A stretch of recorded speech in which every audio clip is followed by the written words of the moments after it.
Xin chào tất cả các anh em trong ngành sản xuất cửa nhôm kính. Xin chào mừng tất cả anh em đã quay trở lại với series giới thiệu về các dòng máy sản xuất cửa nhôm, máy sản xuất cửa nhựa của công ty cổ phần xuất nhập khẩu Factor Việt Nam. Và ngày hôm nay là chúng tôi sẽ giới thiệu cho tất cả các anh em dòng sản phẩm máy cắt nhôm sinh pha 2 đầu F99 Factor cao cấp.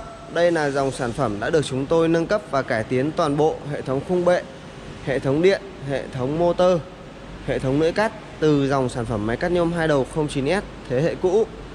Như anh em có thể thấy ở phía bên trên màn hình đây là tổng quan toàn bộ chi tiết của máy. Thì được chúng tôi sử dụng màu sắc chủ đạo, đó chính là màu xanh ngọc lục bảo. Hệ thống nắp chụp vẫn được thiết kế theo phương lên xuống thẳng đứng để đảm bảo tính thẩm mỹ và tính an toàn khi anh em vận hành.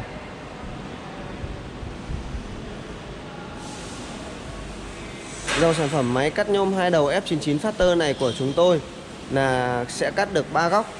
Góc 45 độ úp vào, góc 90 độ và góc 45 độ ngửa ra.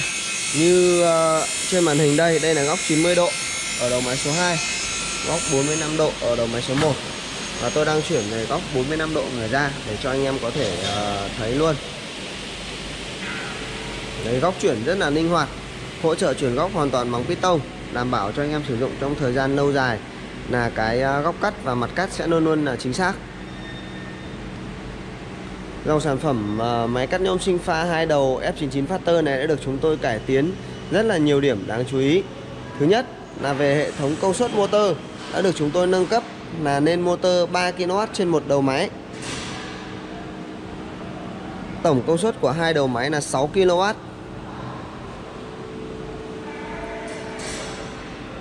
Toàn bộ hệ thống đầu máy số 1 và đầu máy số 2 nó sẽ được thiết kế là nằm ở trên những cái bệ đỡ bằng thép nguyên tấm như thế này đây. Đây là hệ thống bệ đỡ và đây là bệ thép ở phía bên trên mặt bích của đầu máy. Để đảm bảo cho tính chính xác và tính an toàn tuyệt đối khi mà chúng ta vận hành trong thời gian lâu dài. Hệ thống dây trục được chúng tôi là sử dụng là dây đặc dây phi 42 được đặt liền ở trên thân bệ máy không kê.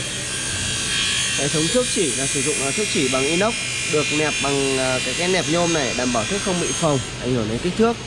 Toàn bộ hệ thống đầu máy số 2 đầu máy di chuyển thì sẽ được đỡ trên những cái bi ôm này, và ở trên đầu các bi ôm là chúng ta sẽ có những cái phớt cao su này để đẩy mặt nhôm và bụi bẩn ra ngoài, tránh bị kẹt đầu máy khi di chuyển.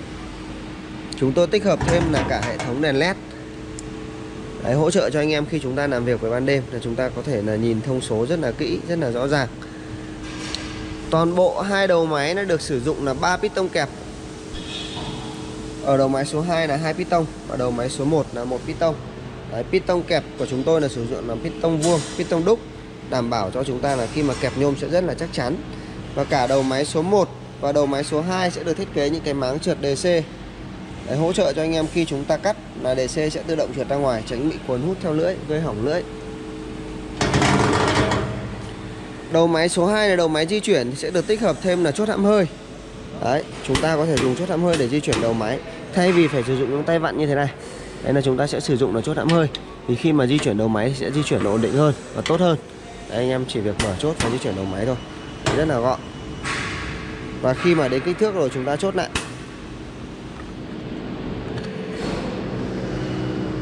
Toàn bộ hệ thống khung bệ của dòng sản phẩm máy cắt nhôm sinh pha F99 Factor này đã được chúng tôi nâng cấp là sử dụng là hệ thống thép hộp đến 99%. Đây là thép hộp này, đây là thép hộp. Và ở phía bên trên cái mặt thép hộp này là chúng tôi sẽ được kê thêm một cái tấm thép dày 1 phân. Đấy, được doa CNC, đảm bảo khi mà chúng ta đặt cái dây lên là sẽ độ phẳng là tuyệt đối và không bao giờ bị vặn thân của máy, gây ảnh hưởng đến góc cắt.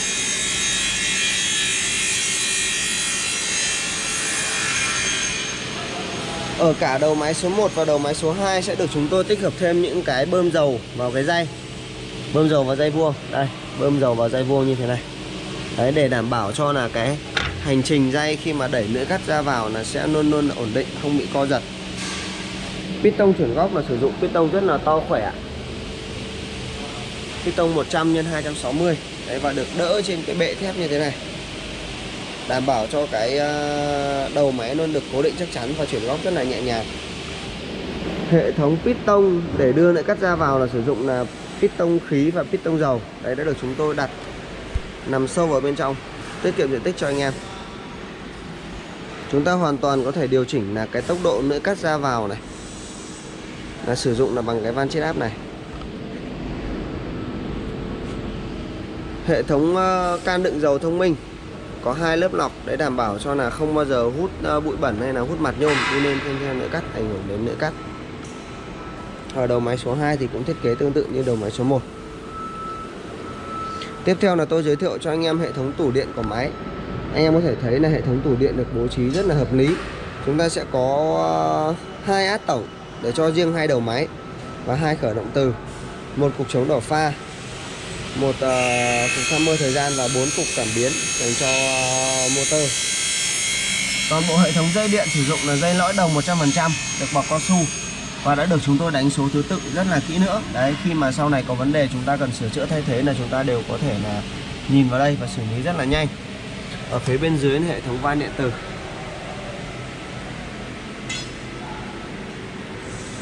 Đây là hệ thống đồng hồ chỉnh áp suất và đây là cái nút chỉnh áp suất. Cái nút này là chúng ta sẽ điều chỉnh được cái tốc độ, cái độ kẹp của cái piston này này. Đấy, khi mà chúng ta kẹp là làm với tùy từng hệ nhôm mỏng hay là dày, chúng ta sẽ điều chỉnh cái lực kẹp để tránh bị móp nhôm gây ảnh hưởng đến mặt cắt. Cốc lọc khí sử dụng là cốc lọc khí AKS của Đài Loan bằng nhôm đúc 100%.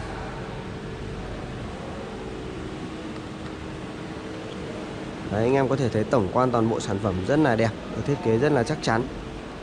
Toàn bộ hệ thống bảng điều khiển đã được chúng tôi là chuyển hóa bằng tiếng Việt 100%. Anh em có thể là sử dụng và vận hành rất là dễ dàng. Đây là đèn báo nguồn, đây là nút chuyển góc trái của đầu máy số 1. Đây là chế độ chọn đầu máy, chúng ta có thể hoạt động song song cả 2 đầu máy, hoặc riêng đầu máy trái, hoặc riêng đầu máy phải. Và đây là núm chuyển góc của đầu máy số 2. Đây là nút dừng khẩn cấp, đây là nút để kẹp piston. Đấy. Khi mà chúng ta vặn nút là piston sẽ tự động kẹp vào. Đây là nút khởi động motor, đây là nút dừng motor và đây là nút giữ để cắt.